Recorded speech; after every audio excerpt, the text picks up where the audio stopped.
Good morning, guys. I hope your week has been great so far, and I wanted to share with you guys another one of my observational devotions today.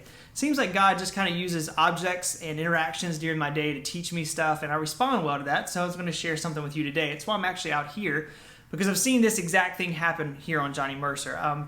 Today's Tuesday morning when I'm filming this, and I had taken Rylan to school this morning, and driving back, I was coming down Skidaway, coming back to the islands, and 3 different places on Skidaway, and then one place on Victory, I noticed all these guys were out there blowing off parking lots. And as I drove by, I was annoyed by this cloud of dust that they were making, and I noticed how all they were doing was pushing like the acorns and junk from the parking lot into the road where it was getting ran over and blown all around. And honestly, by the end of the day, most of it was going to end up back in that same parking lot.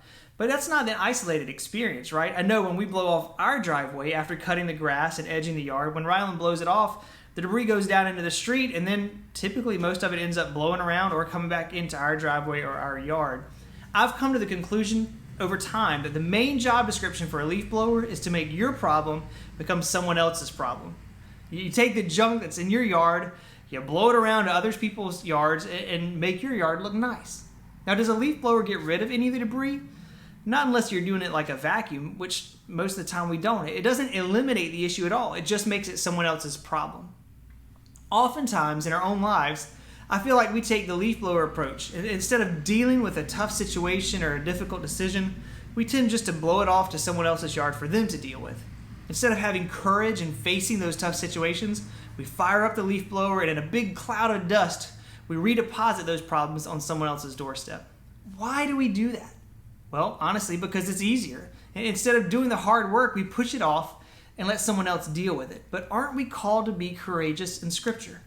Pushing off the hard stuff isn't a courageous move, so how do we avoid using the leaf blower approach to tough stuff in our lives? Well, we learn to lean into those hard times, knowing that where our strength fails, God's strength is going to even shine more. We're bold in facing things that were way out of our league, knowing that God is going to make up the difference in our lives. It's when we choose to make those stands that we grow in our faith, and those problems get handled. You know, there's a section in the book of James in his letter that talks about how doing the hard thing impacts our lives. James 1:2-4 says this: "Count it all joy, my brothers, when you meet trials of various kinds, for you know that the testing of your faith produces steadfastness, and let steadfastness have its full effect, that you may be perfect and complete, lacking in nothing." Nobody finds joy in trials naturally, right? It's just not how we're wired. And that's why it's so easy to fire up that leaf blower, push the mess off to someone else's yard and someone else's problems. But James tells us that when we do the hard stuff, guys, we're going to develop steadfastness.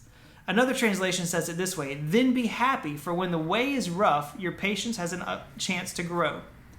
That trial is going to lead to a maturity in each of us that only comes through the hard stuff. We can't take the easy way and expect maturity. We have to do the hard work.